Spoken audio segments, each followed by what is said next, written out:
This is my Suzuki V-Strom 1050 DE, and this is a W502 from Carpuride, and they have very kindly sent me this for free for me to give my own views on what it's like. And I thought the V-Strom 1050 DE would be a perfect bike to mount this to. Although the V-Strom has got a really good screen, there is no phone connectivity to it or anything like that, so you can't use your phone from the handlebars like you can on most other modern bikes. So with the Carpuride at around £150, this thing is an ultimate add-on to any bike, I believe. What it enables you to do is use your phone connected to the screen via Android Auto or Apple CarPlay, so all of your apps basically get mirrored to this screen.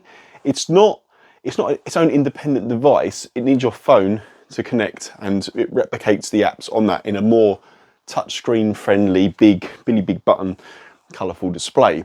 So in theory, on the motorcycle, it should be quite easy to use. Now, there's a couple of caveats with that. I'm only going to be using this just purely for navigation and maybe a bit of music like that as well. But I'm personally one of those ones that believe these might actually be a bit of a distraction rather than actually useful on the motorcycle. However, I've been using this recently for a few little journeys and things like that, just to get used to how it works. So I think it's actually a really good addition. It's not in the way, it's only where any other navigation system goes. But the fact of the matter isn't just navigation, it does everything. It connects to your phone, so you're ready to go. Music, apps, any app really, but mainly navigation. It's really good for trail navigation as well, because you can download the trail maps and display them on the screen there. And as you can see, it's just popped up directly connected to my phone, and it's mirroring currently what is on my phone at the moment, which is fantastic. Without further ado, we'll get it out of the box, have a look what's inside or what comes with the box, and we'll take it out for a little ride and see how it is. TOMSTC. So it's quite well packaged. So the first thing is the 5-inch screen, and that comes attached with your cable that will allow you to connect it directly to the battery. We'll talk more about that later. So this is the unit. It's quite good looking, seems quite well made. You've got a protective cover on the screen as well, and then you've got this shelter bit from the sun at the top, like the sunshade as it were. And then we have mounting bracket. This will allow you to mount it to the bike in many different ways, and this will allow you to mount it onto the bike specifically, and this will allow you to mount it onto the bike using this here, giving you a lot of different angles to choose from. Then we have the USB connector, which allows you to connect it straight to the bike. It's also got a voltage increaser as well, so this screen gets enough power, because a lot of the voltage that come off of motorcycles are about, on the USB, is about 5 volts, which isn't strong enough to power this. And of course, some instructions. So let's move on to the bike and get it installed. Once the device was out of the box, I quickly got it mounted to the bike. It comes with a rather cumbersome mounting, which I didn't particularly like, but what you can do is order a handlebar mount, which is a direct flat mount to the back of the screen, which looks much more natural on a bike. It doesn't stick out as far. It's much of a cleaner install. So if you want that, I'll put all of the links in the description to the device. You can do it through Amazon, you can do it directly through Carpuride. It does come from China, but I've not had any issues with customs getting this over here. You can connect via USB. Now on my V-Strom there is a USB port at the front, but I want that to use for charging other devices and things like that. So what I did was I actually connected the device directly to my battery. It comes with a battery connection, a fuse line, and what I've done that with is another Thunderbox, and in another video I'll put the link up above or down below for the Thunderbox. Basically what that enables you to do is connect the device, and the device will only turn on once the bike is actually running, so it will save your battery as well, rather than having it connected to the USB. It means it's much more permanently connected to the motorcycle. You still have a separate connection on that, so you can still disconnect it from the bike if you need to.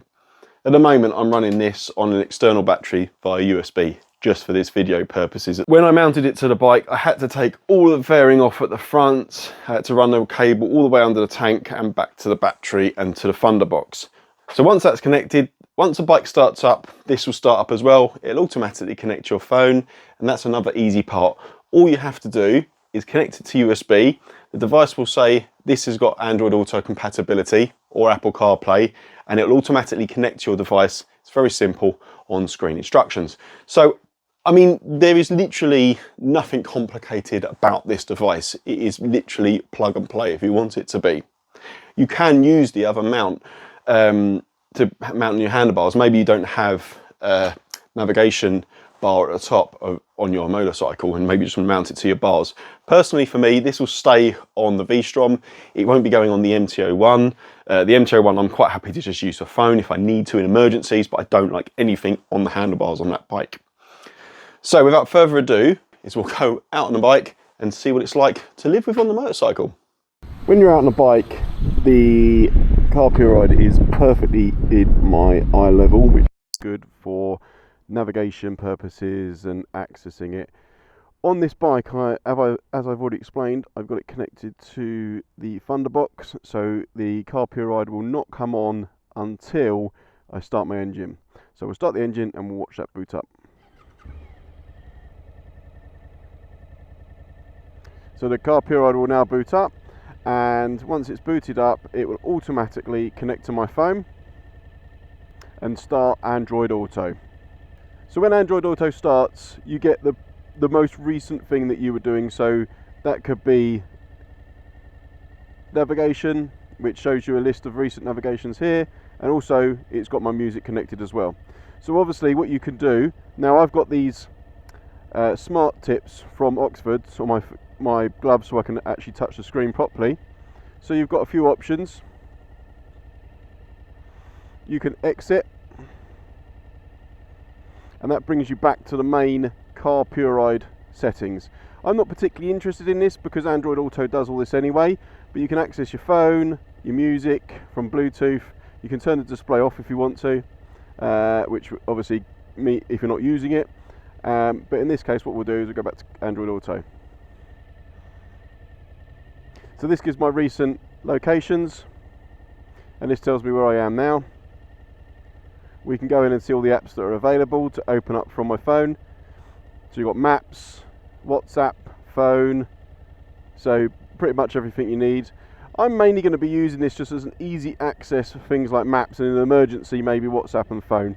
But the way that this is set up is if we go into here and go back here, it's very important that when you set it up, the audio output is set to iPlay Auto. And what this means is, rather than trying to play the music and the sound out through this, it plays out through your helmet instead. The instructions show you how to do that anyway. It's quite straightforward. So what I'll do is I'll show you a very, very quick, brief set it or how to use it when I'm out on the bike, and we'll go from there. So the display is definitely easy to see, and it's a bright sunny morning. There's not really too much glare. I can see exactly what's going on. But if I wanted to start listening to some music, I think it's a good idea to wait until we stop in the traffic. So we'll just pull over safely quickly just to start some things off on it.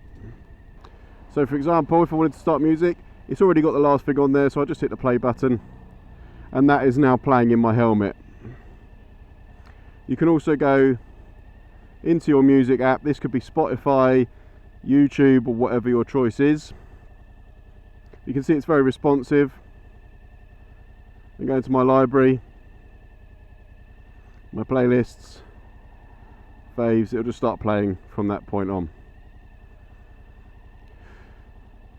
So you've got your navigation down the bottom with your most favourite or most recently used apps, so Maps. So if I wanted to go to GV Bikes, for example, which is only 4 minutes away, and obviously I know where that is, but if I click on GV Bikes, exactly the same way as on your phone, and away you go.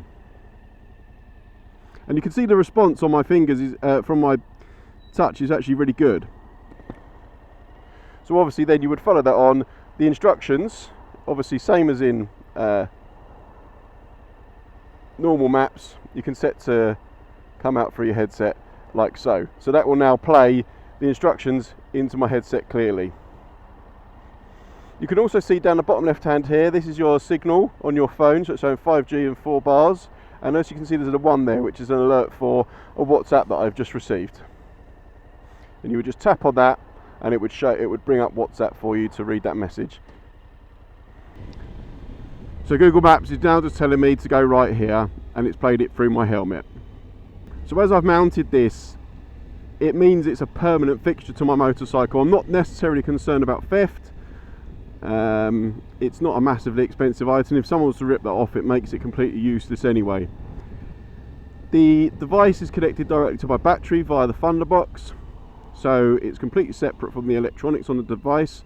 Before, when I first started it up, I had it connected to my USB just to test it, which was fine, but I want to be able to use my USB to charge my phone and things like that in the future. I think it sits really well. It looks quite good on the bike there. It doesn't look like too much of an added extra. As I explained before though, the original bracket that comes with it, I wasn't massively impressed with that. The device stuck out too far. It was basically rubbing my nose. So Carpuride sent me this bracket, which is okay. It's not a proper fitment for that accessories bar. It is a little bit stretched over it, but it's perfectly secure. And it means that the device is proper secure there. It's not going anywhere. It's very hard to take off. So yeah, I'm really impressed with that. Anyway, that is how the device performs out in a bike. I think it's really good. Go back to me in the garage. As you can see, it's a really easy device to use on the motorbike. You don't really have to do any touching of the screen unless you really want to. You can essentially set the screen up to be the navigation point that you want to go to. It will always be back at that point when you come off the motorbike and disconnect your phone. It'll always remember where it was. But other than that, it doesn't need any other intervention. The device also has other, you don't necessarily have to use the Android Auto or the Apple CarPlay, but I recommend that you do. I will never use the other part of the device. There's just no point. So essentially, it's a dumb reflection system of your phone. And on that note, I think we're going to be involving this Carpuride in lots of videos to come with different mods. I've got to put, you can actually put your logo on the screen or a little slogan, whatever you want really. So I'm going to look at getting that set up and putting a video through for that as well. Thank you so much for watching. If this is your first time watching the channel, please give me a thumbs up, give me a subscribe, and comment down below. Let me know what you think about this device. All of the links are down below in the description. Please do use those links if you're watching this for the first time and you're considering buying Carpuride. I do get a little bit of kickback from that, so I really appreciate that. And this device is purely and simply going to be reviewed from my own point of view. There is no influence. They have not given me any money to review this device, but so this is my own view. Anyway, thanks for watching. I'll see you next time on TOMSTC. Bye.